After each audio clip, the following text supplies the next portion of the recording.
Well, good evening, everyone. Great to be here tonight, and particular welcome to our guest of honour, the inspirational Dr. Sue Boyd, who'll be talking soon. I'm John Goodlad. I'm the President of the Australian Institute of International Affairs for Western Australia, and I'm delighted to, and I'm your MC tonight. I'm delighted to welcome you all here tonight. It's for a very special event. It's sort of a traditional AIIA meeting with a difference because we've got UWA Press here, happen to have the Governor here, we happen to have all sorts of people here. But it's for the launch of Sue's book, Not Always Diplomatic. And I'd like to pay a particular acknowledgement, special welcome to the Governor, His Excellency the Honourable Kim Beazley AC, the Vice-Chancellor, Professor Amit Chakra and his wife, Deputy Vice-Chancellor Tayyab Shah, Kate Pickard from UWA Press, a number of fellows of the Institute, including my Vice-President, Professor Samina Yasmin, who's sitting at the front, a number of life members of the Institute who are here tonight, a number of donors to the Institute, my fabulous committee who wandered in with the Governor, and the members of the Institute. And you'll note that it's a members-only event tonight, so really pleased to see you all here tonight. But it's members and invited guests. So what do we all share in common? We're all friends from far and wide for Dr. Sue Boyd, and that's really why we're here tonight. And there are a number of friends who can't be here because we live in strange and challenging times, who would be here from interstate, overseas. So I'd like us to represent them and think of those people who'd be here tonight. I'm sure Sue will mention a number of them in her speech. So, friends all, welcome. I'd also like, on your behalf, to acknowledge and pay our respects to the traditional owners of the traditional custodians of the land, the Noongar Whadjuk people, and that's where we meet, particularly here close to the river. And I'd like to pay our respects to their elders past, present and emerging. And I'm fond of saying that we have 6 seasons in Perth, and we're all aware of that. And we're moving from Julba, the season of the rains and the swooping magpies, to Cumberung, the warm change, and I think we can feel it today. And lots of young birds, so they don't have to swoop as much. They'll be warbling, and lots of flowers, in particular sprays of yellow that you'll see going forward, including the Christmas trees that come out here in Perth. So the format for tonight is fairly straightforward. I'll be introducing the Governor. I'll then introduce Kate Pickard from UWA Press. Then we'll have Dr. Sue Boyd, who'll be sitting there, and she's kindly agreed to do some Q&A, some questions and answers. Then Professor Mark Beason will do a vote of thanks. There'll be plenty of time for book signing outside afterwards, and dinner at UWA Club's full. So it's a full house both here and there in these COVID times. So it's now my pleasure to introduce the Governor to the podium. He's a former President of the Australian Institute of International Affairs. He's a Fellow at the Institute of International Affairs. He's the official visitor to the Australian Institute of International Affairs for Western Australia. He's a former Minister, Cabinet Minister, Deputy Prime Minister, Ambassador, and he's Governor of our state. So I give it the Honourable Kim Beazley AC, Governor of Western Australia.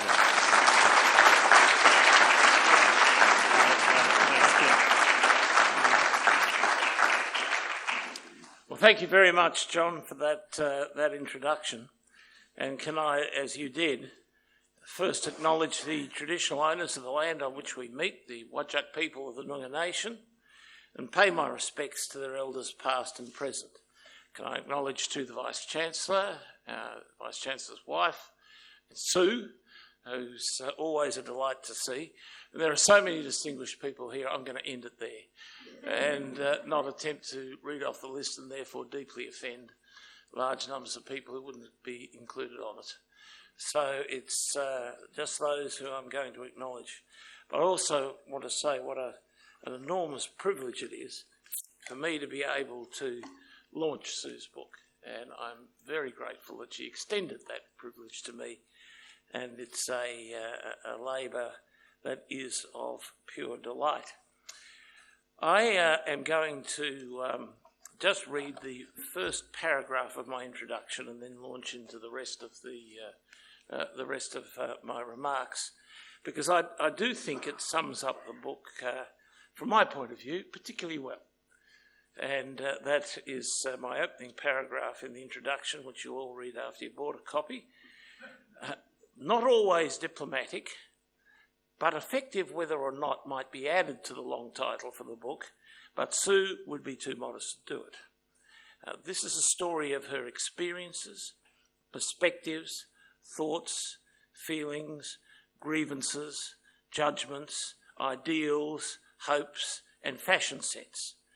However, as befits a lifetime spent in the service of our Foreign Affairs Department, it is a story of astute study of the desires, characters, fears, affections, hopes, objectives of others, many of whom, at either a modest or a substantial level, were capable of impacting on directions that were important to the Australian national interest. Sue is very funny, but she is never frivolous. This is a book which is both a joy to read and one from which much can be learned. I've known Sue for a very long time, and some of the facets of that knowledge are incorporated within the book itself. Not least of interest here in Western Australia is that in my time I've lost a number of elections, but only one in the public domain. That was the election for President of the Guild of Undergraduates here at the University of Western Australia. Sue not only won the election and became the President of the Guild, but she was also the first woman to hold the post.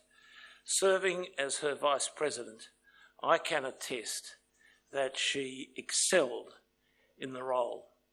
She pioneered as the first woman as President of the UWA Guild of Undergraduates. She was also a pioneer in our Foreign Affairs Department, and together with her few female colleagues within the department, she became a change maker for her gender and within that critical institution.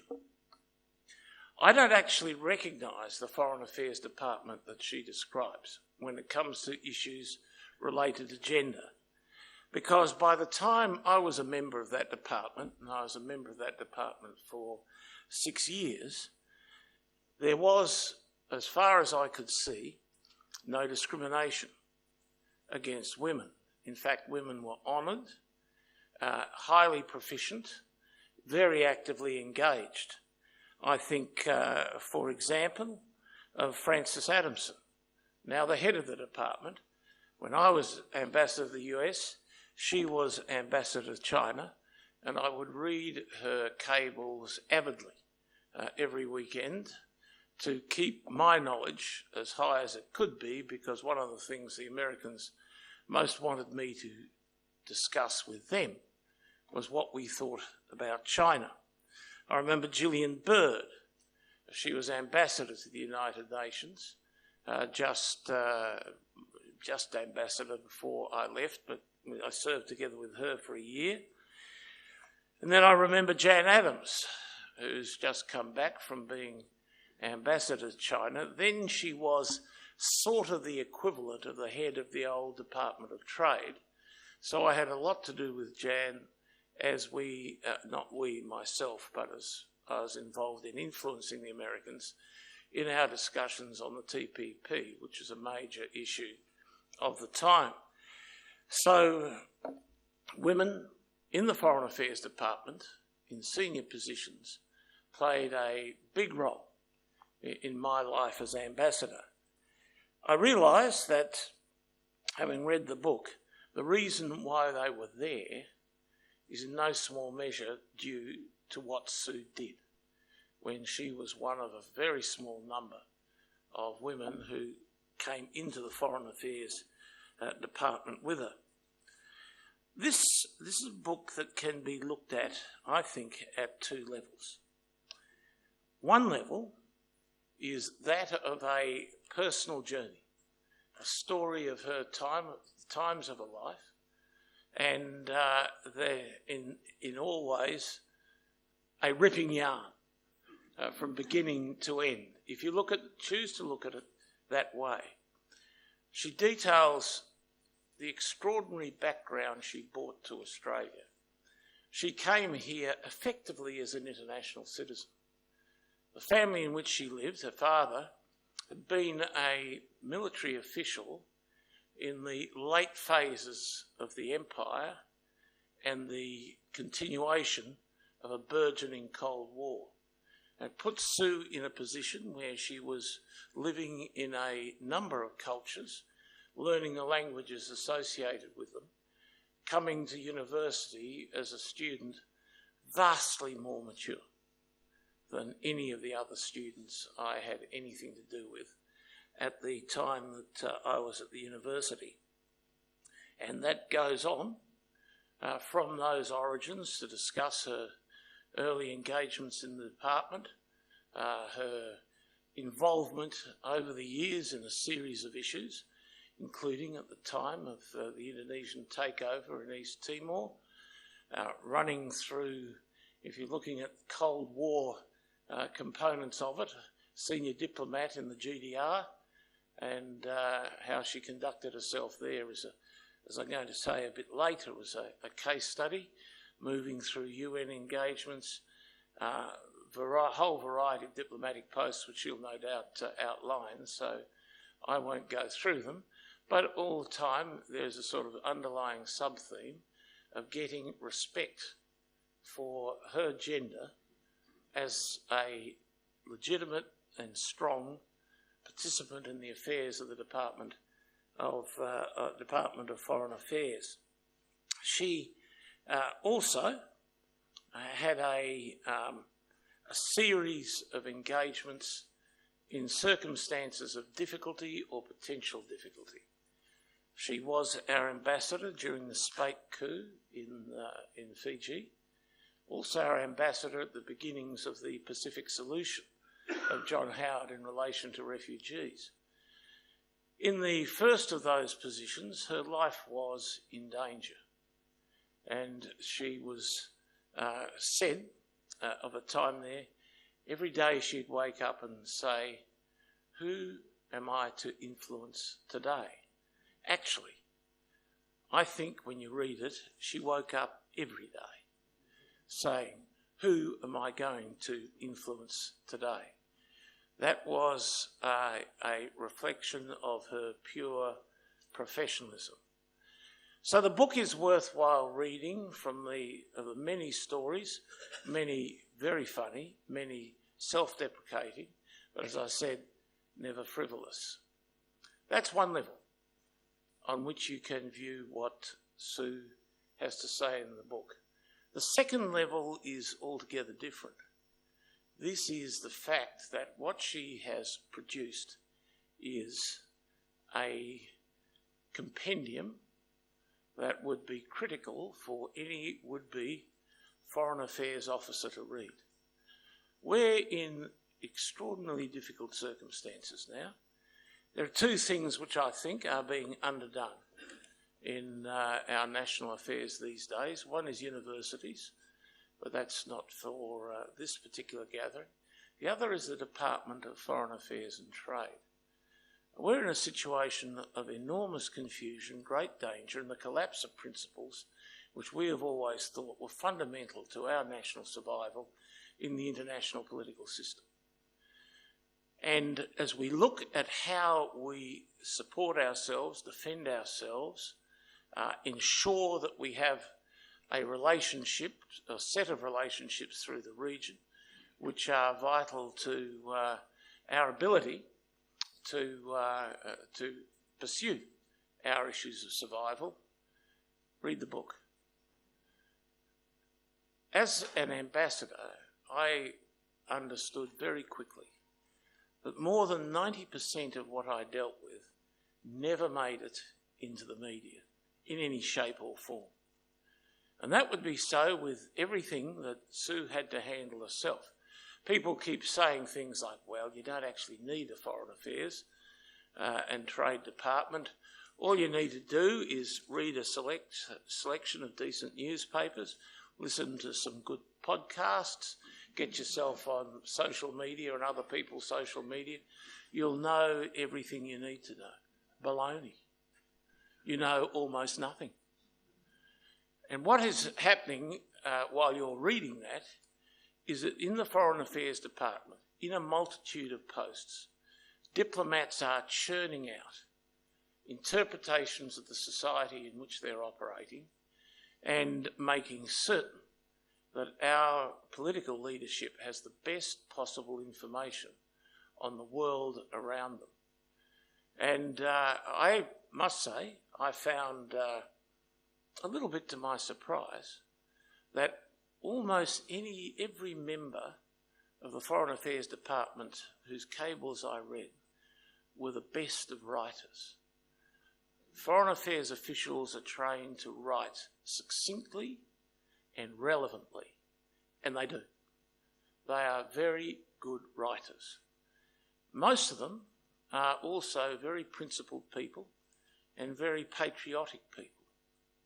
And they are doing their best in often the worst of circumstances to make certain that Australia is influencing anyone in the nations in which they operate in a way that advances Australia's interests, and where you've got yourself into, or not yourself, but your country's in a degree of trouble, doing their very best to extricate ourselves from it. You can't get a better read on that than when you look at what Sue has written. She has a talent for friendship. She made many friendships in the countries in which she represented us. But underlying that friendship, and it's not a sinister thing, there is a constant working of her relationships to, even if they're with people who've got almost no influence at all, to interpret the societies in which she is operating so that we can get an understanding of what those societies are like, and many of those societies are replicated in other countries close to the regions in which she is serving. While she was doing that, she did it so well that she was, in the many firsts in her life, she was the first female Australian ambassador to serve in an Islamic nation. Now that's an enormous challenge. It's a challenge that she met more than adequately. So I think this is a book on tradecraft. It's a book on foreign affairs tradecraft and how you utilise your position patriotically to defend the interests of your country and to make certain that insofar as you act, you can say to yourself with assurance, you left no stone unturned in defending the national interest. I do know from Cabinet colleagues that Sue was held in the highest regard in the political scheme of things. Gareth Evans, who's arguably one of our greatest foreign ministers, thought the world of her, thought the world of her knowledge, her understanding. Gough Whitlam thought the world of her in a different context at the very beginning of her career. So this is a book which pure interest ought to dictate you read it. But as I look at some of the younger faces around here and think about the rationales as to why you've joined the Australian Institute of International Affairs, you're going to need this book for other purposes. You're going to need that so that you get to know how to be a very good foreign affairs officer. You're not the same sort of personality as Sue. Sue's unique in her joyous attributes.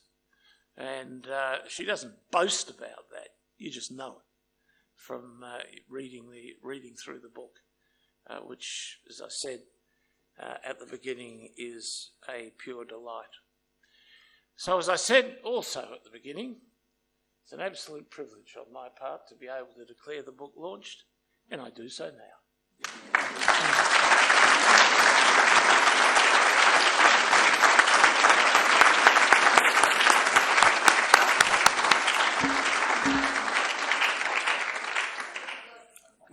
thank you very much, Governor, and a gift of friendship and humour, not frivolous, and all the rest of it. It's a fantastic launch, and I'm sure Sue will have a lot to say about it.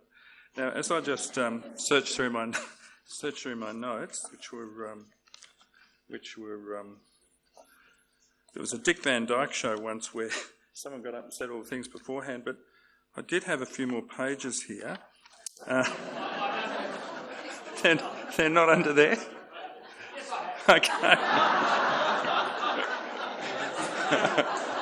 There you go. Thanks very much, Kim.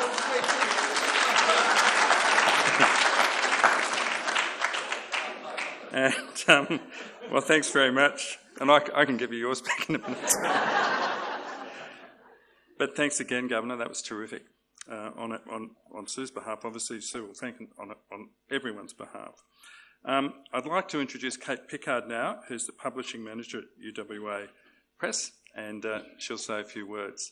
So if you'd like to come up here, I'll vacate the mic. Thanks very much. Thank you, John. Good evening, everyone, and thank you very much to the Governor. It was a fantastic launch speech. I'm Kate Pickard, the Publishing Manager at UWA Publishing, and it's my pleasure to be publishing Sue's memoir, Not Always Diplomatic. UWA Publishing is the publishing arm of the university and produces many different genres of books, from fiction all the way through to scholarly. My role is that of shepherd. I tend and nurture the manuscripts and turn them into wonderful books, like the fantastic book that we are here to celebrate tonight. I would like to thank the UWA Publishing team for all their hard work. We're very small, but we managed to get a lot done. Sue has had a long-standing relationship with the University of Western Australia, from her student days, as Kim eloquently discussed earlier, all the way through to her time as a member of the Senate. Sue's extraordinary life makes for a fascinating read. Enjoy, please buy copies, and Sue will be available to sign them later. Thank you.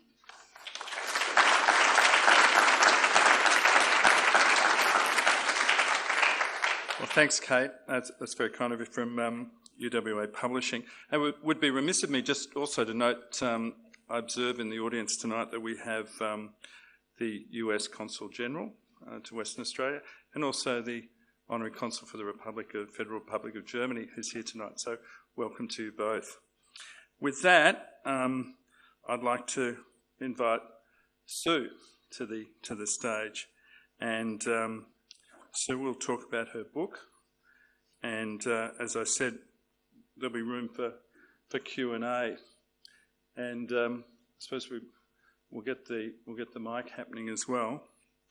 But I might just reflect on one thought. My wife happens to be here tonight, Jenny Matthews, who was joined the Department of Foreign Affairs some decades ago, and made the comment that she looked around and there weren't many women in senior positions, and Sue was one of them, and all the rest of them were secretaries in the old sense of the word secretaries. So it's not that long ago, and that's something that Sue will be talking about tonight. And as probably just to embroider something that Kim said, the gift of friendship, on a personal level, I've just found Sue's mentorship over the last 2 decades absolutely fantastic, and I've really enjoyed her with the ups and downs of writing and publishing a book. So with that, over to you, Sue. Thank you very much. Thanks, John.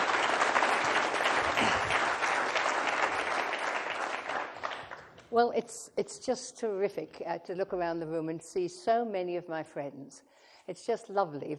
Half the audience are from the Institute of International Affairs, and we are, of course, in a meeting tonight of the Australian Institute of International Affairs West Australian branch, of which this is the president. So thank you very much for allowing me to barge into the meeting.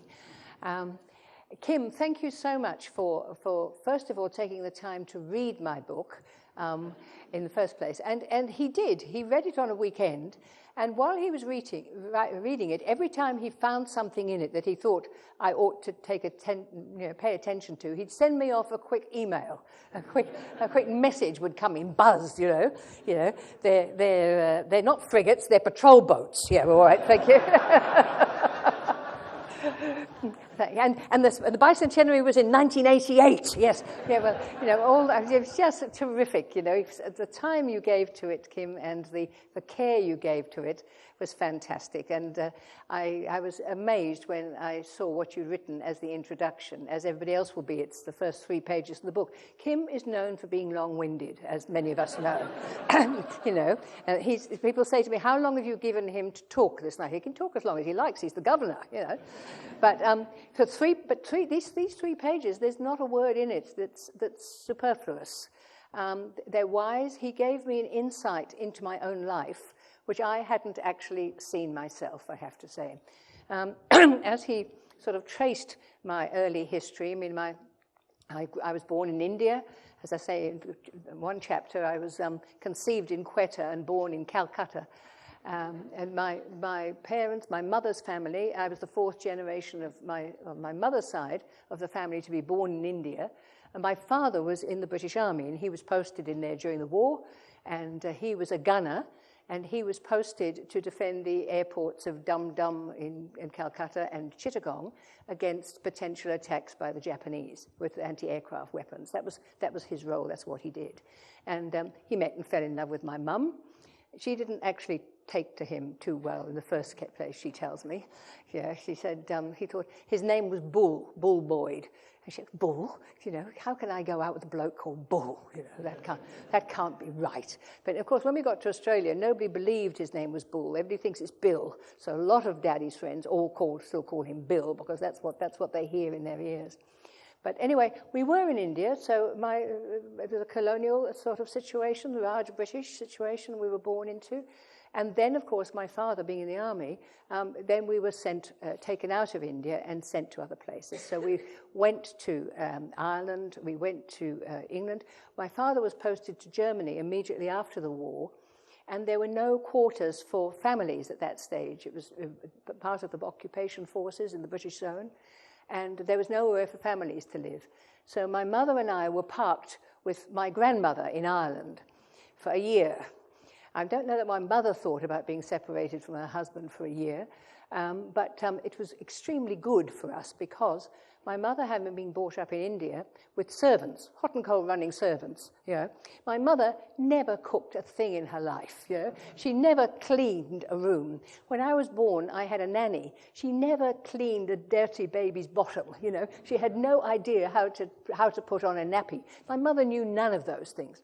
So it's just as well we had that year with my grandmother in Ireland, because my grandmother knew all those things, and so she taught Mum. So at the end of that year, when we were able to go and join my father in Germany, Mum could do all those things. So my grandmother turned her into a perfect mother and housewife and hostess, and my mother was one of the best mothers you really could have had. She was home when we came home from school. She cooked nice cakes and biscuits. She made sure we were well dressed. She went into battle for us against my father, because my father was taking the view, children don't need clothes, don't be stupid, they don't need clothes. I mean, one pair of shoes will do them, you know, that's all they have is one pair of shoes, they don't need to buy any more shoes. And Mummy would say, "Look, I'm sorry, Bull, but, you know, the girls actually need clothes, different clothes to wear. Boys might manage with one thing, but girls are different, you know, because there were 2 girls in the family." And she defended us and worked for us against my father. And sometimes, you know, my father would be just outrageously bullying. He bullied my brother appallingly. And my mother would say, "Darling, don't treat your children like your soldiers." You know? So, you know, it was that was the sort of family we grew up in. But grew up in Germany with, I say, lots of staff in the house, because immediately after the war, the Allies really wanted to rebuild the economy of Germany. And the idea was to try and provide as much employment as possible and to grow the economy. So we had about 8 people working in our house, all of whom were being paid. So it was all money into the German economy. I mean, I had a nanny. My brother and sister, who were twins, the twins had a nanny. We had a cook. We had a boiler man. We had a gardener. We had a housekeeper. Yeah, they were all, and of course, they were all German. And my mother was out and about, army wives had things to do. She looked after refugees and she worked as a volunteer here and they did all sorts of things. But she wasn't home much, frankly, in that time. She was home at the right times. But so we basically had the German people in our house. So I grew up bilingual in German because I was talking to all those people as I was growing up. So I spoke English to my parents, and I spoke German to everybody else. And that was a terrific start. In fact, my mother says I was a terrific little interpreter because when I was 3, some people came to the door and they were speaking German, and my mother didn't speak any German. So my mother called me up, and so I asked them, ja bitte, and they told me what they wanted. And I said, oh, Mummy, it's the painters. They want to know, can they paint the dining room today? Yes, that'll be all right. Do come in. Yeah. And what colour do you want it painted, Mummy? Oh, so I was at age 3. I was doing these sort of things. So it was a really, a good international start to my life, really. So thank you, Kim, for tracing that. I never saw it as the end of the colonial era, but it was. In fact, we were there because we also went to Egypt and to Cyprus, where we were working, my father was working, fighting against indigenous or native local political forces who wanted autonomy for the country, and they were British colonies at the time. So we were involved in all of that. And after then we went through all that, then eventually came out to Australia. So it was very perspicacious, Kim, to see what you saw in my writing. There's stuff that I hadn't seen for myself. So thank you, first of all, very much for doing that writing, and thank you very much for coming and launch it tonight. Thank you. Now, I also, of course, have to thank John and the Institute for supporting me all these years and being very good friends and really very supportive and very helpful and really make an important part of this book.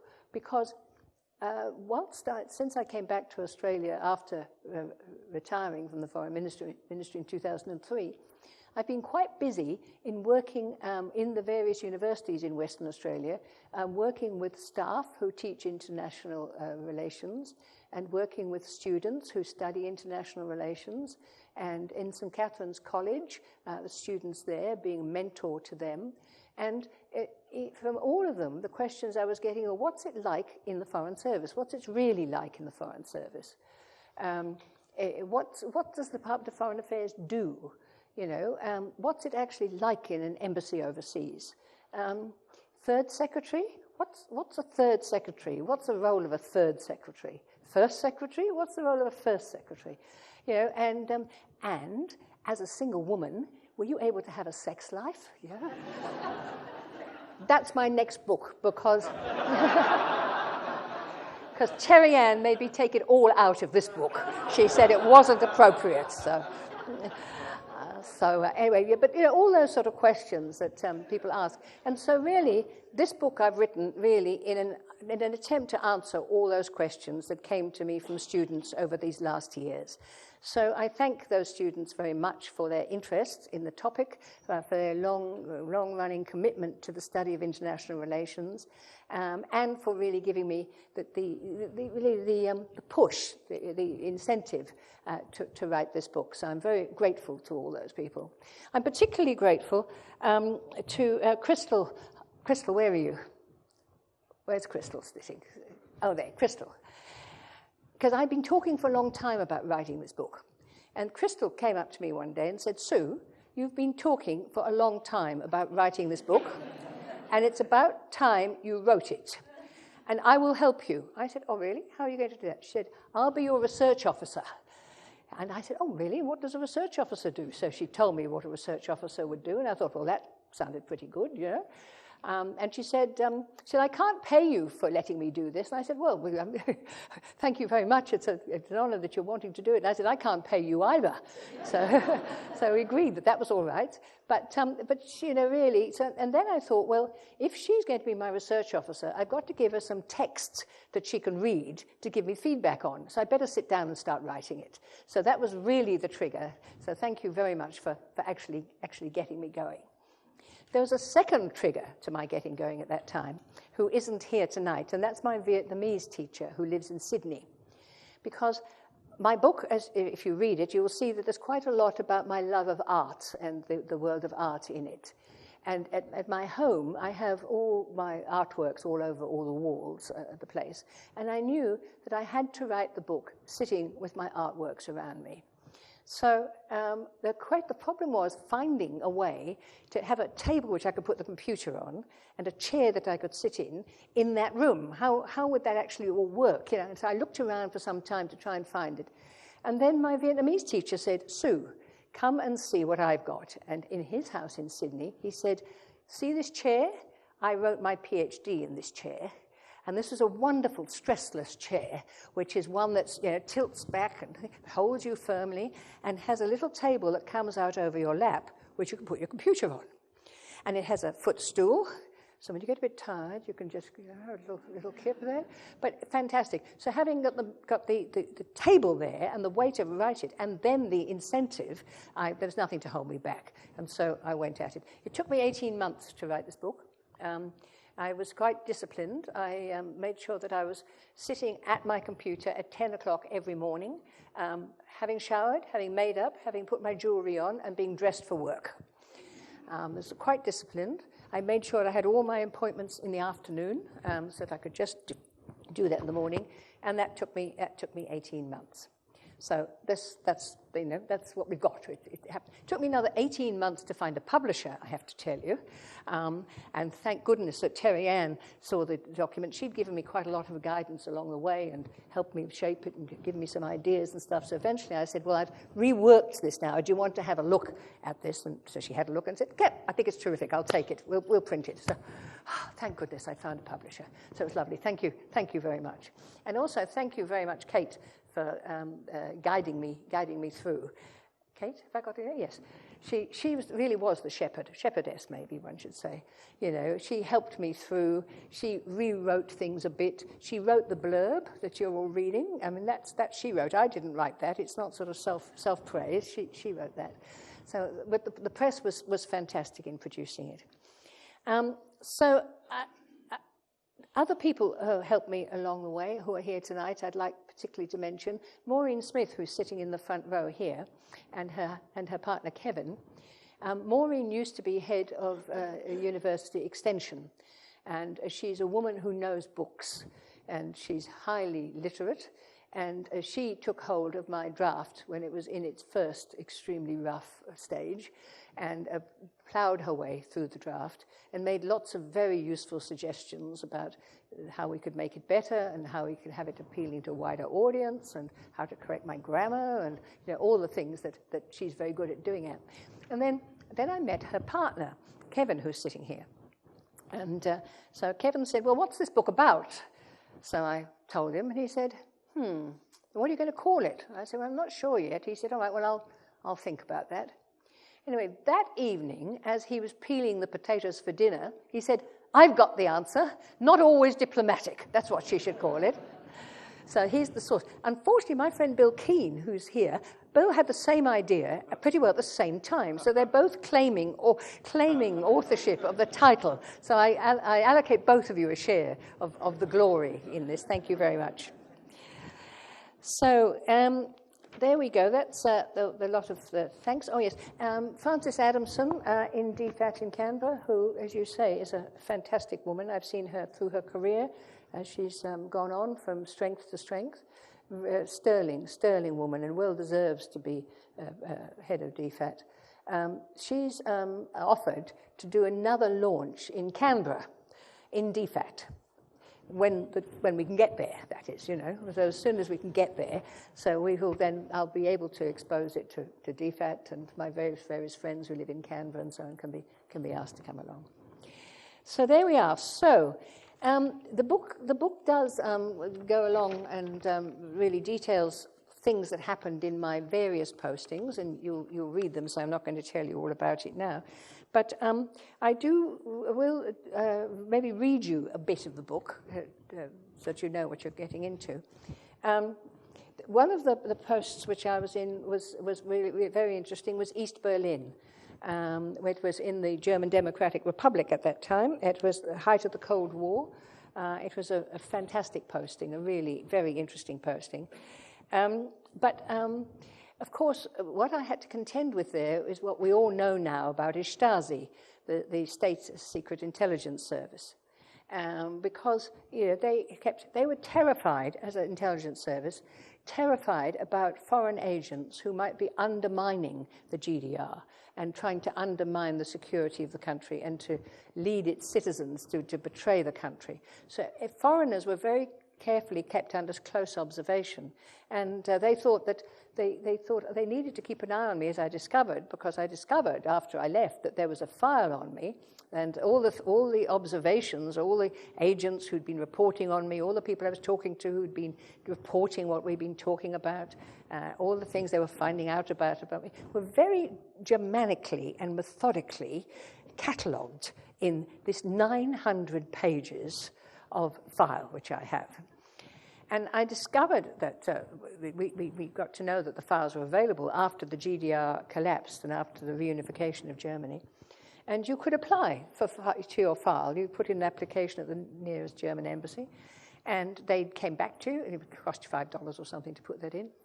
And then after a while, they came back and said, yes, we found files on you, and yes, we're happy to release them to you. But you're in Australia and we're in East Germany, or Germany as it was then.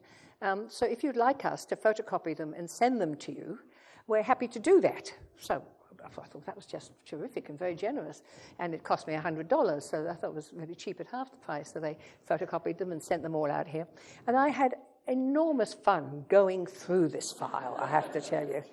It's amazing, what you could find out in this file. They built up a sort of picture of you, and they every time they found out something about it, they sort of added to the portrait that they had in there. They said that I was highly intelligent, and I was smart, and I was well groomed, and I was ambitious politically. I was interested in food and wine, but I didn't drink too much. But this holding back on the drink wasn't because I, was a difficult person. No, because by the jokes I told, they could tell that, I was sort of looser than that. So that's all there. But also I discovered that whenever I went, as the file tells me, whenever I went out of town, turns out, of course, that I was being followed. And so let me read you a bit of this book about being followed. This all comes from my file, which is also all in German, and so the translations are my own. They may or may not be totally accurate, but this is what we've got. So in the file, there were amusing detailed reports from Stasi operatives who were shadowing me on visits to towns outside Berlin. I visited Magdeburg, and the following report is in my file. She arrived at the edge of town at 8:30 a.m. and drove to the main hotel, arriving there at 8:38. She drove down a one-way street the wrong way twice, which made it hard to shadow her and showed her unfamiliarity with the town. She parked the car in front of the hotel, took out a brown suitcase, and checked in. She received the key to room 335. She went up to her room, came down again 5 minutes later. She walked around the town square, looking at the buildings and the shop windows, not seeming to be looking for anything in particular. She bought a postcard and sat down on the town hall steps to write it, then posted it in the postbox in front of the town hall. Here is the postcard. The postcard was addressed to my parents and read, "Here on a day-and-a-half visit to talk about Australia. The town used to be the Krupp headquarters before the war and was therefore bombed almost out of existence. The cathedral and one or two other buildings are almost all of note which remains. The rest is quite modern. Love, Sue. Pretty subversive, that, I reckon. And my shadow's report continued. She went into a telephone box and looked up a telephone number in the phone directory. I could not see the name, but she found the number on page 183. And the last digits she dialed were 3 and 4. Later examination showed that this number belonged to Schmidt, but there had been no answer. Amazing that he was close enough to see that detail, and I had no idea I was being shadowed. Then he goes on. She went for a drive outside the town and stopped frequently to consult a map. I was forced to overtake her during these stops in order not to look as if she was being followed, and lost her on a couple of occasions, but eventually picked her up in the next village. So then I gave the talk, which is what I'd gone there for. He tried to record that with total disaster because the recorder malfunctioned, the battery ran out, the recharger malfunctioned. He was in the room next to where I was speaking, so he didn't know who was speaking. He didn't speak any English, so it wasn't actually a great record. But anyway, there are a number of such reports made by someone tailing me on the few visits I made to towns around the GDR, all equally painstakingly observed and clearly revealing nothing of any consequence. I have to confess to having been unaware at the time that I was being tailed. They did it very well, even on one occasion, tailing me and my companions on a narrow path into a forest where we stopped in a clearing, put down a rug, and had a picnic. The report detailed what we ate and drank, including the label of the wine. Quite extraordinary. So that was so there was lots of things about my time in the GDR, which is fascinating reading, which is all in the book. When you read it, you can get all the details. Then another thing I'd like to read you was when I was posted at the United Nations in New York. The Australian delegation to the UN is made up of a number of people, more or less all at the first secretary level. Each of us are responsible for particular areas of policy. I was responsible for disarmament, outer space, the peaceful uses of nuclear energy, the zone of peace in the Indian Ocean. I think that's about all I think I was responsible for. The key thing we looked at the UN, our resolution every year, our key resolution, one was on the Comprehensive Test Ban Treaty. Australia was totally, in our move to do something about the spread of nuclear weapons, the containment of nuclear weapons, our main area of focus was the Comprehensive Test Ban Treaty. And, of course, our allies, close allies, were the Americans, and they, of course, are nuclear weapon states. So they weren't at all happy at Australia doing anything that could undermine them, because they thought that would undermine the alliance. So anyway, I and my colleagues thought that really the times had changed.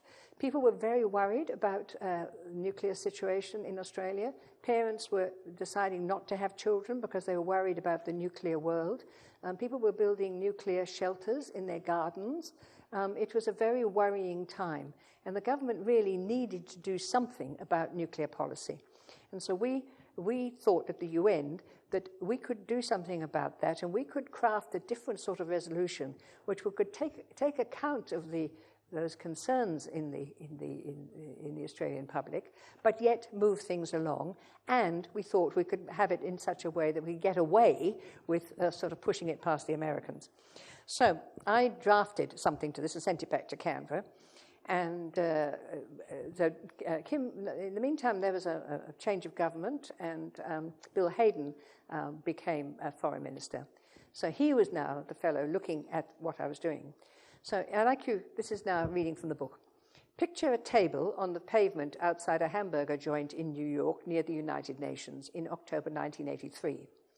Australian Foreign Minister Bill Hayden, Australian United Nations Ambassador Dick Walcott, the Minister from the Australian Embassy in Washington, D.C., Tim MacDonald, and United Nations First Committee Australian Delegate, me, are all sitting around a small table of the hamburger joint on the pavement on 3rd Avenue, close to the Australian Delegation Office and the United Nations Headquarter building.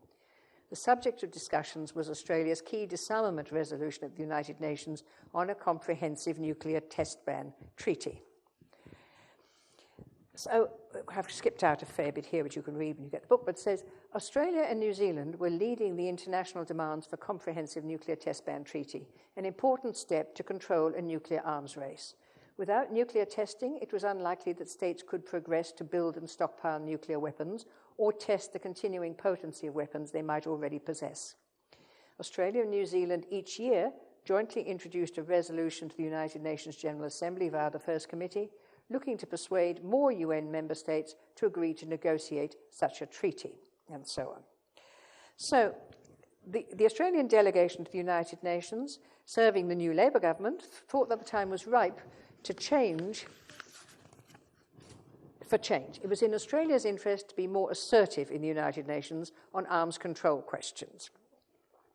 So we then set out all our positions. So now, when Foreign Minister Bill Hayden arrived in New York in late 1983 for the United Nations General Assembly, he had all the papers with him. He was interested in our proposal and asked Ambassador Dick Walcott to invite Tim MacDonald, a senior member of our embassy in Washington, to join us in New York for full discussion. So we four found ourselves eating hamburgers on a pavement at lunchtime, considering a change to Australia's position on nuclear testing and ways to strengthen the way Australia's policy was presented. So I set out my arguments, and the contrary case was raised by Tim MacDonald, who held the senior diplomatic rank of minister at our embassy in Washington. Apart from arguing against the merits of the case, because he was absolutely all the way with LBJ, he denigrated my relatively junior standing, my youth, and my gender. Hayden was having none of this and told him firmly to play the ball and not the woman. He had listened to the arguments and decided that the New York delegation's proposal was sound, and that was how that year's resolution and vote would be crafted. So it was a change in Australian policy and the change we went about it, and it's interesting to sort of see in detail and sometimes how it's done. You know, it's not all being done in lofty corridors in Canberra. Some of it's being done in the field. So I tell this story as an insight into the way policy shifts sometimes come about. It gave me great satisfaction as the Australian delegate to explain our changed position to the whole membership of the United Nations in the General Assembly that year. A New York taxi driver once asked me, "So what do you do at the United Nations, lady? You a secretary or something?" I replied coolly, "Actually, I negotiate arms control agreements."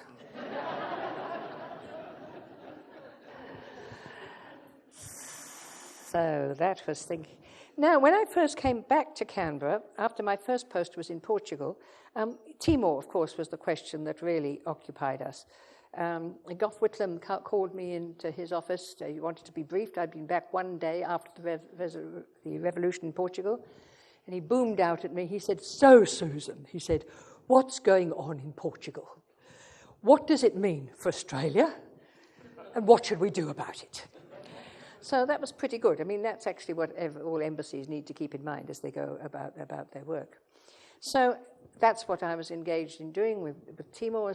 The civil war unfolded, lots of action. And the department decided to set up a small office in Darwin, partly to look after the refugees who were coming out of Timor, but also because the Portuguese had sent a peace mission in to try and negotiate a solution to what was happening in East Timor. And they sent me up there to head this office. It was a small office, one foreign affairs officer, me, in a small office on the Air Force base next to the Air Force commander, who was a racist, sexist shit.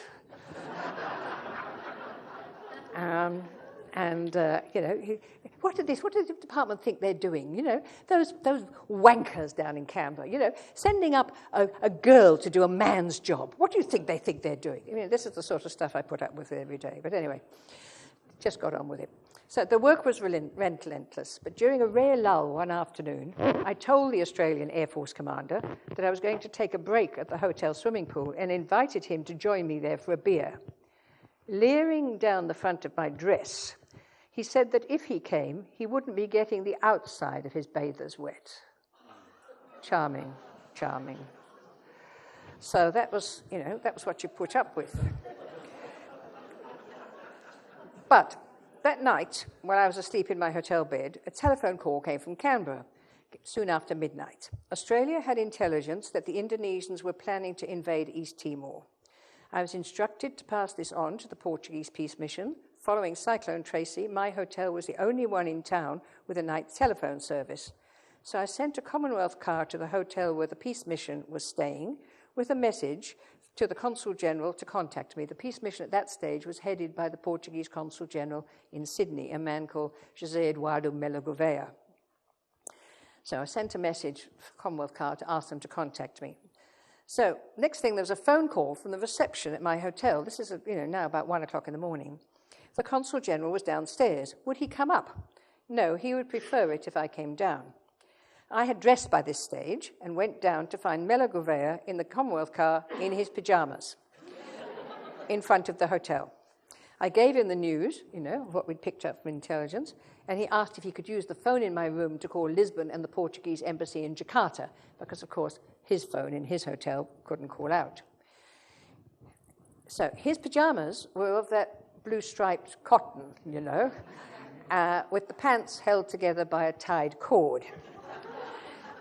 He hurried across the hotel foyer in his bare feet, holding the cord. In my room, he sat on my unmade bed, because the telephone was on the bedside table, and made his calls. Just because you're my friends and you won't tell anybody else, I'm going to tell you a little bit of extra secret, which actually not written in this book. When he was sitting on my bed, his legs were astride, the cord had parted, and the crown jewels were on full display. I thought it would be a bit embarrassing for him if he read this in the book, so I haven't put it in the book. But you just between us, don't tell anybody else. We know. Anyway, he made his calls. I suggested he put it together, and he did. Yeah. Anyway, so afterwards, the rest of the Portuguese peace mission arrived, the naval and army officers in full uniform, and stood formally in my hotel bedroom. It was rather a bizarre scene. So that's in the book. You can read all about that too. And there's one more bit I want to read to you. Again, back to the United Nations. When I was there, as you know, I was looking after disarmament stuff. Where is this? Page 128. Looking after disarmament, and we had a special conference on disarmament, which had been called by the United Nations, the United Nations Second Special Session on Disarmament. A preparatory committee made up of delegates from interested member states was established to pave the way for the full special session, and met a number of times in New York in the run-up to the special session. I was the Australian delegate in the preparatory committee. At the end of each day's session, the Indian chair, Ambassador A.P. Venkateshwaran, known familiarly to all of us as Venkat, would say, "Well, gentlemen, I think that concludes our business for today. I declare the meeting closed." After a couple of days of this, at the end of the meeting, I interrupted the chair and asked for the floor. I said, "Mr. Chair, the women delegates at these meetings are getting extremely tired. Each day you close off work only for the gentlemen. So we women have been in continuous session. Could I ask that you close off the work for the whole committee?" Ambassador Venkat replied, "I apologize to the most beautiful, most charming lady delegate of Australia, but when I was at school, we were taught that man embraces woman unless otherwise specified." Quick as a flash, and for this I'm quite proud, I replied, "Sir, I am sure that your school also taught that gentlemen do not embrace ladies unless specifically invited." We had a good laugh and no further sexist language. So there we are. So the book's full of some serious stuff and some light-hearted stuff, and really, you've all bought it already, and those of you who haven't, there's a few copies left. And you can buy some for your friends and relatives, and make a very good Christmas present at Christmas time. Because I also have to thank very much my friends from the Lane Bookshop, who are looking after all the books tonight. They've bought the books and brought them in for you to sign. And they, I have to say, very generously giving us a proportion of the profits from the sale of the books tonight to help offset the cost of the grog that you've consumed on the way in. So buy lots of books and support the Lane Bookshop. Thank you all very much for the Lane Bookshop.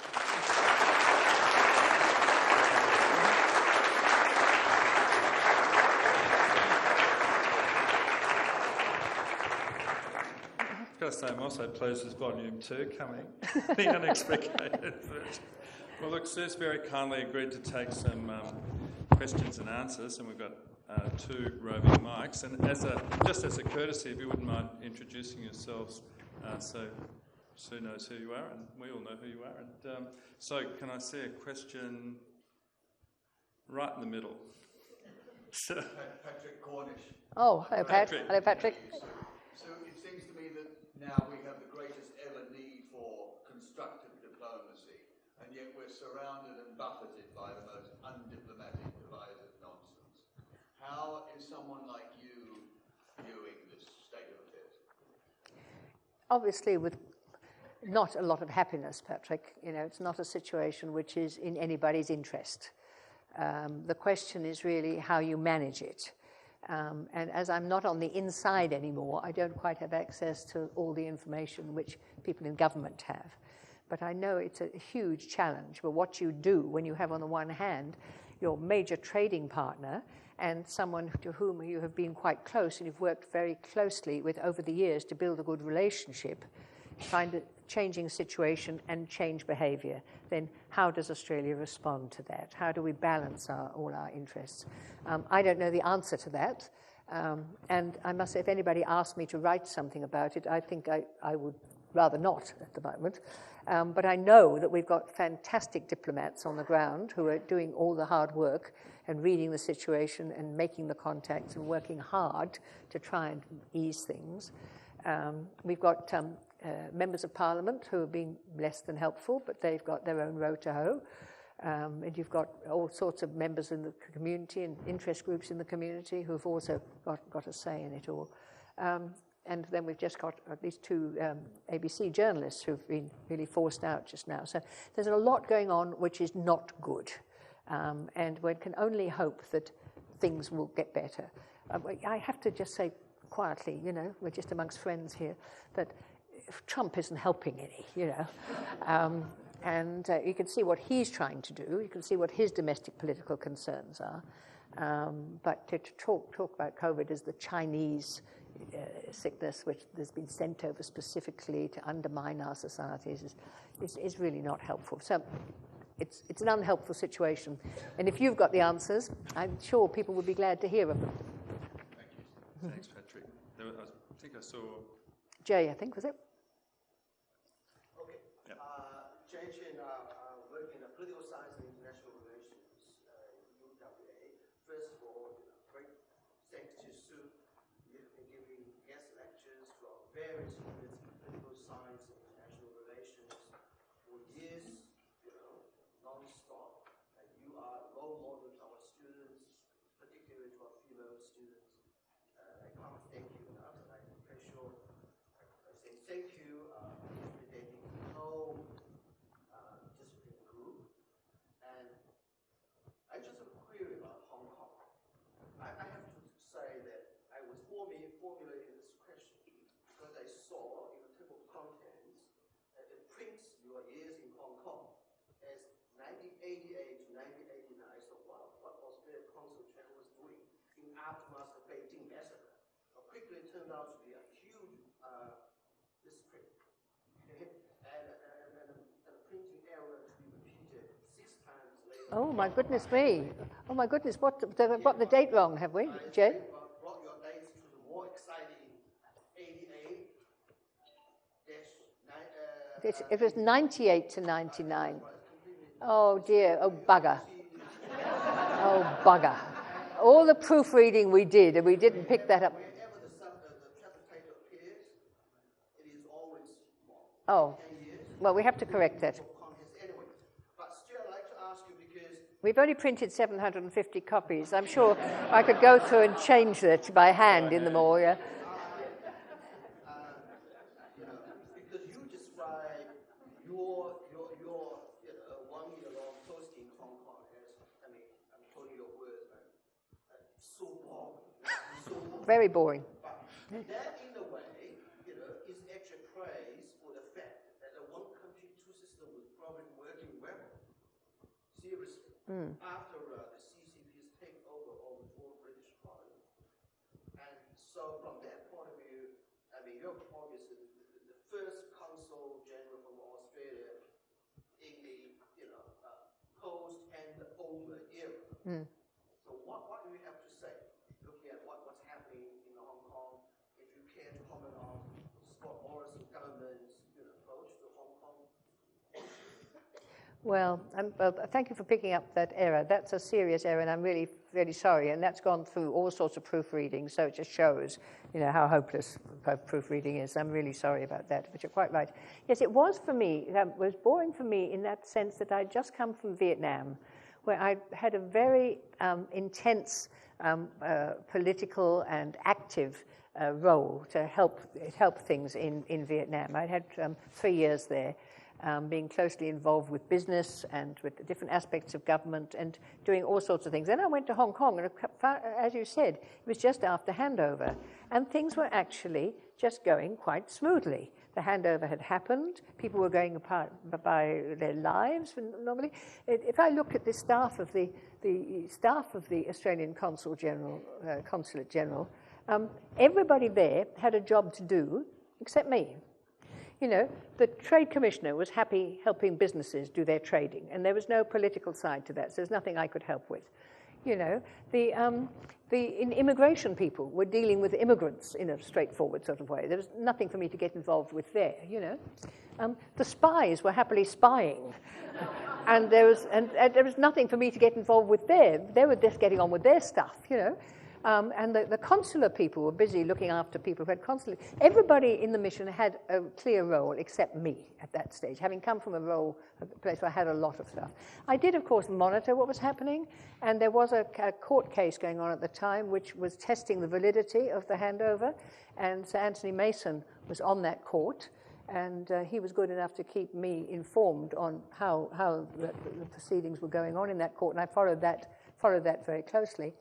But as you say, things were actually pretty well okay, which is why there wasn't much to occupy me. The fact that it was okay was something worth noting, and also preparation for Macau's handover, because the Chinese had told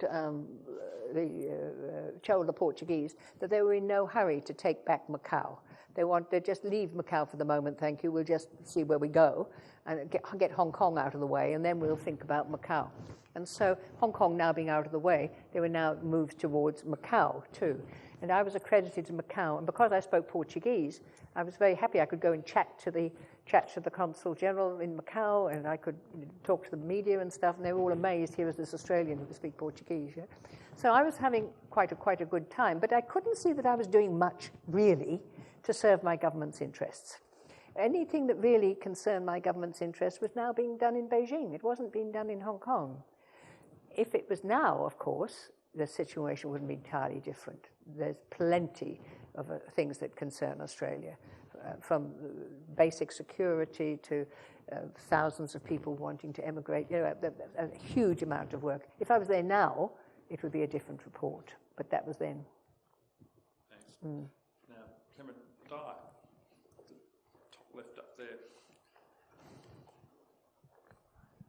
Hello, Diane, you made it. Di Smith-Cassidy. Oh, well, excellent. Yeah. Welcome. There, just here. I actually was just waving to say hello, John. Hi. But Sue, I haven't heard all the questions that other people have asked, but I do wonder why there was so much about sex in your book. Well, it's a big part of people's lives, really, And you've pointed this out before. I gave Diane a print version, by email, so that she could read it, because she very kindly wrote nice things about the book, which you'll read what her comment on it was. And she said to me, she said, I can't believe this book. She said, if I put in the search engine the word sex, about 100 references come up in this book. And if I just go to each of those references and follow those, it's amazing stories I find out. So that was a finding that she brought to my attention. Readers, you have your different views on these things. But I'd have liked to have written more, really, about sex in my book. But there's two things, I have to say, Peter Edwards is very nice. Peter, in his nice bit he writes about my book, says that I was single but not celibate, and that's right. I had quite a good time. And I've said to people, I was very lucky in that my generation, we were the post-pill and pre-AIDS generation. So, we had an enormous freedom when we were young, really, because if everything was possible and you could do all sorts of wonderful things. And then suddenly I was actually in New York when the awfulness of AIDS struck. Because up till that stage, every gay person in the Department of Foreign Affairs and Trade went to New York on holidays. It was the gay capital of the world. And half the people in the staff are gay. And they'd come to the meetings on Monday morning, full of what they'd been doing over the weekends, in detail, gory detail. I learnt a huge amount of things that I didn't know before in all those meetings. But then, of course, AIDS came along, so people's behaviour changed. But nonetheless, there I was in different postings, and of course I met really nice men, and I worked in an environment where intelligent people were there, including intelligent men. And I've often been asked, Sue, how come, you were never married? And the answer is really, well, a couple of answers. One is, all the really good men have already been snapped up by good women. And that's very good, and I'm very happy about that. It's just that those women have got to be prepared to share them with people like me, And the beauty about having affairs with married men is you can give them back to their wives when you've had enough of them. Well, in similar veins, can I have a follow-up? Sorry. In similar vein, I have it on extremely good authority that when you were the president of the Guild at this august institution, that in your welcome speech to the freshers, you gave them a piece of very important advice. And I want to know whether this is true. Did you tell them not to lose their virginity in the back of a car as you had? These are without notice. The answer is no. It was Michael Chaney here tonight? Yes. Yeah, Michael's a bloody source of this story. Where are you, Michael? There you are. Michael's the source of this story because it became an ongoing joke between us over the years. No, we had this week called Sex and the Single Student to educate students about sex. And it really came about because a fellow student in college died of a backstreet abortion. And when I was talking to my doctor in Hampton Road, she said, I'm surprised at how ignorant university students are about sex. I mean, you're all highly intelligent people, but there's a huge amount of stuff you don't know about. And she told me about one couple, these weren't students, were an ordinary couple, who were having trouble conceiving. And so she went through the sort of initial mechanics of it all and said, well, this is what you do, and this is what you do, and then, then you stick it there, and, ejaculate. And he said, you stick it there? I always thought I stuck it in my navel, in her navel. He thought the thing was to stick it in her navel, and he was wondering why they weren't having any children. So that was the thing that the doctor told me. So we had this Sex and the Single Student Week. So it's just to educate students about all this sort of stuff. And what you're referring to was in that lecture. I said to the students, you need to think about sex.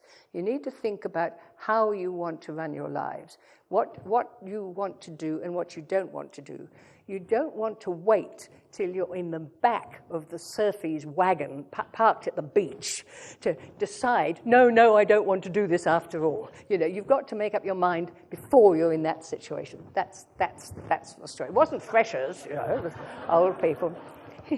And then Michael picked this up later, because Michael came to visit me in Vietnam when he was trying to flog gas or something for one of the companies working for. Anyway, he came to me, and the embassy at that stage was in a suburb called Van Fook. Van Fook. And he said, the suburb of the Shagger's Wagon, eh? So that was it. Nothing if not diplomatic. Now, Amy's got a question here, our former Vice President. Amy. So many of us of the AIIA family have been on this journey with you, and huge congratulations. I know it's a major milestone, and not wanting to take away from that, but I'm sure there's a lot of people here that are thinking the same as me, and that's what's next for the board, and what's the sequel of your life after this book, what's happening next for you? Well, I don't know. I'm busy at the moment marketing this book.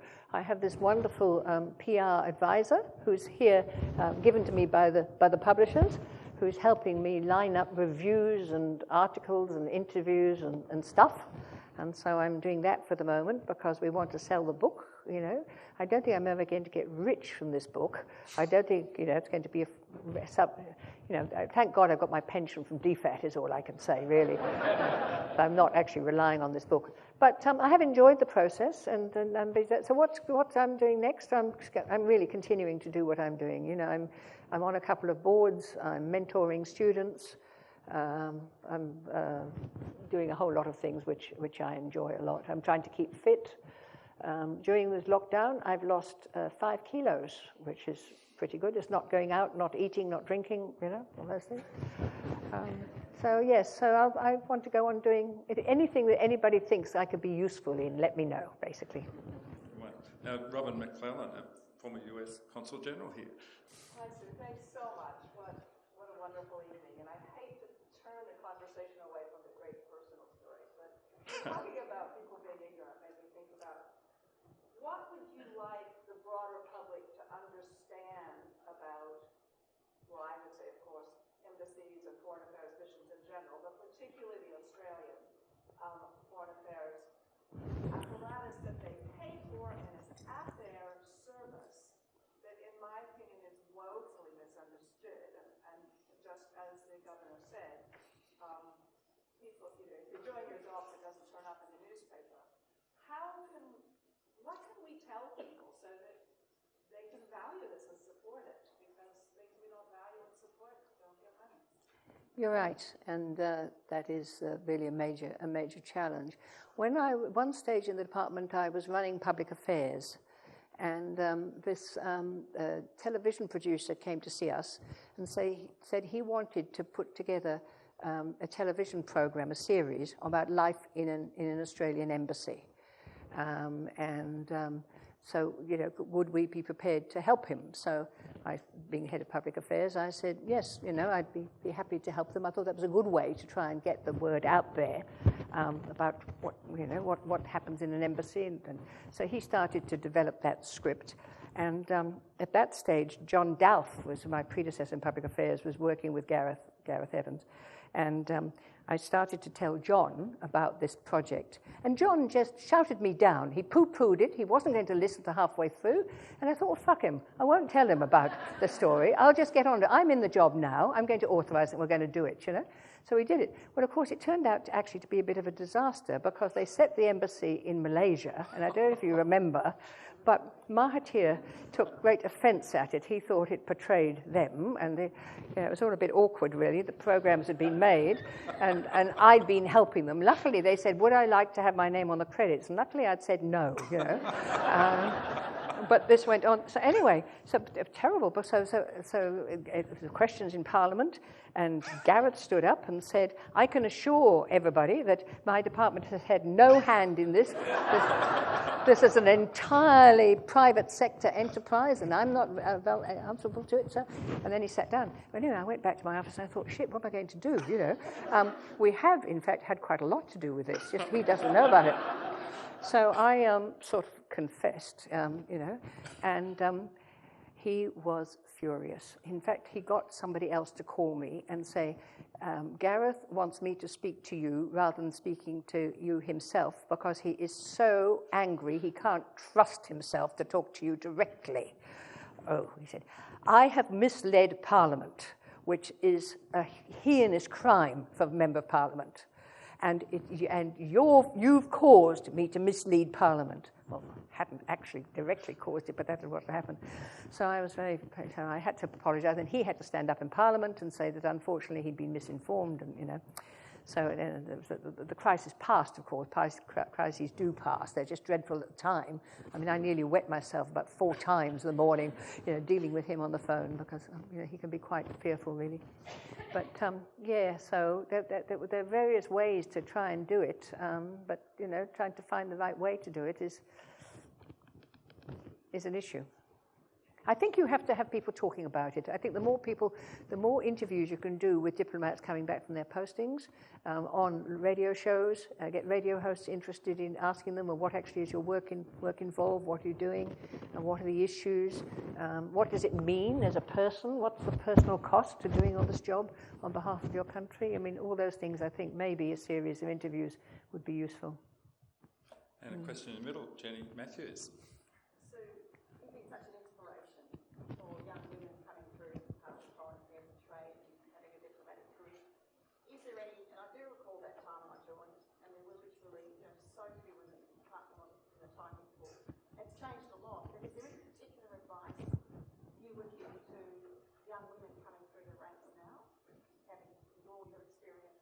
Well, I think women coming through the ranks now, it's a different time for them, really. They don't have to fight the battles that we had to fight.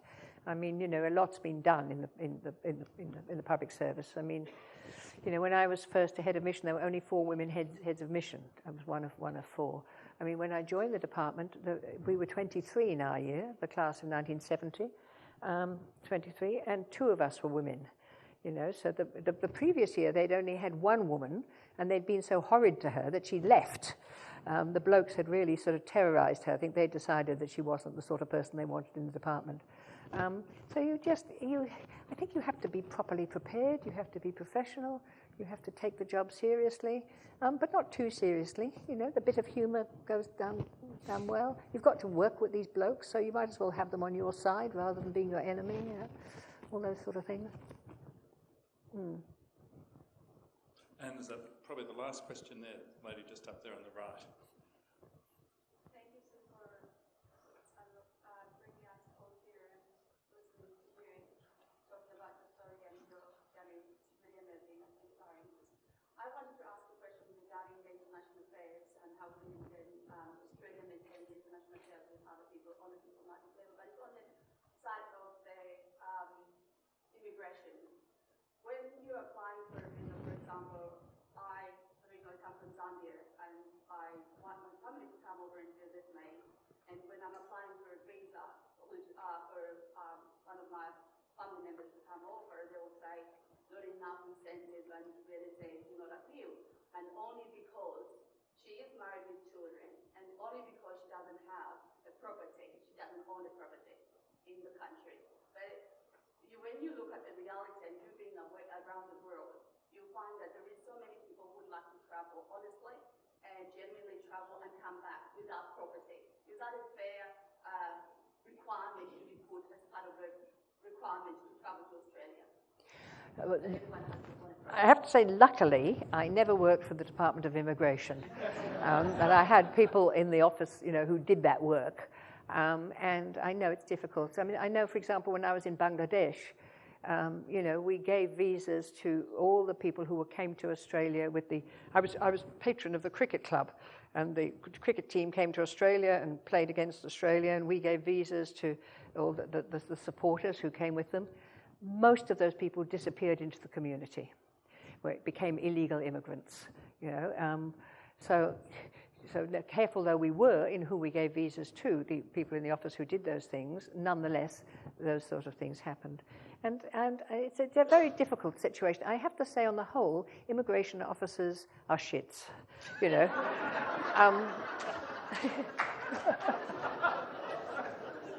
I mean, this is just between friends, this secret here. But, they're faced so much with so much fraud and so much lies and so much dissimulation. And, amongst the really very good people who are applying. So they sort of develop a sort of thick skin, and they have to really weed out. I mean, in Bangladesh at one stage, everybody wanted to come to Australia. And as soon as there was something in the newspaper saying Australia was opening its borders a bit, we'd have about 3,000 people outside the gates of the High Commission in Dhaka. So what to do about this? So we put notices up saying, it isn't true, but they got torn down and people sold them to other people. So then we printed about 1 million handbills to hand out amongst the crowd. And again, the guards on the gate were only handing them out when they were selling them. So they were corrupt. So you were dealing in people were desperate, you can understand that. But I'm glad you're from Zambia, because I worked in Zambia. When I was 18, I was a teacher at Masuku Mission outside of Choma in the southern province. And I learnt a bit of Chitonga. And so, I really had a year there, and I loved it. So I'm really delighted that you're here tonight. Thank you for coming. Thank you for your question. I'm sorry I can't give you any satisfaction. Now, I said one more question, but one more question, Andrea. Last question, and we'll grab the microphone too, it does help. Yeah.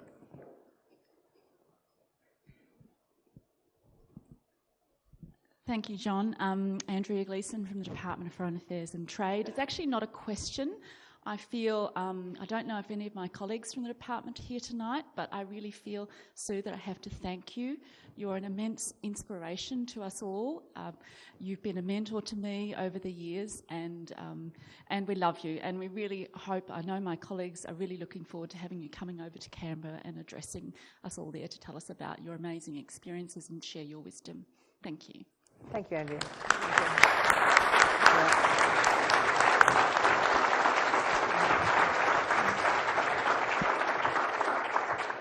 Well, on that note, fabulous, Sue, the one and only Dr. Sue Boyd. I'll ask my colleague, Professor Mark Beason, who's the fellow in charge of research for the Institute nationally, amongst other things, part of the National Executive for the Institute of International Affairs. Mark. Thanks very much, John. What a great night, what a great evening, and what a great life. The book is absolutely fantastic. One of the things that Sue didn't mention about the book is that it comes replete with photos of Sue looking tremendously glam in lots of exotic foreign parts. And for some of us, Sue is still the most glamorous woman on the campus. I think that's probably a sexist and superficial remark, but that's the sort of thing that we used to say in the old days. So I don't think so. I don't think Sue will object too much. But my great privilege this evening is to thank not one, but two national treasures. I'm also going to offer a vote of thanks for Kim for his inspirational speech. One of many I've heard him make. And it's worth pointing out, this is a slightly political point, but of the current and former political leaders in this country, there aren't too many who recognise just how valuable universities, the social sciences in particular, are, and I think it's great that he's a product of that sort of process and recognises the value of some of the things we do in these kinds of institutions. So that's a little party political point, but I thought I'd take the opportunity to do so. Now, I think secreted here somewhere, unless I'm very much mistaken. I am very much mistaken. They are there. Okay, I didn't think of that. Okay, so it's my great pleasure and honour to pass on a copy of the book to Kim for his wonderful oration, and I've got an opportunity to ingratiate myself with the new Vice-Chancellor, who I've not had the opportunity to meet so far, but I'm going to present him with the book as well. So would you like to join me in thanking particularly Kim and Sue for their wonderful talks tonight? Thank you, Kim.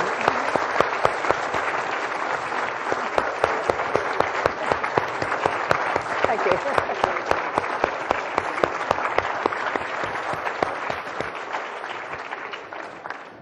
Well, thanks, Mark. And I think we've got something else as well from the Institute for Dr. Sue Boyd. Just as a gesture from us. So thanks so much, Sue. The wonderful flowers again. Thank you so much, Molly. Thank you.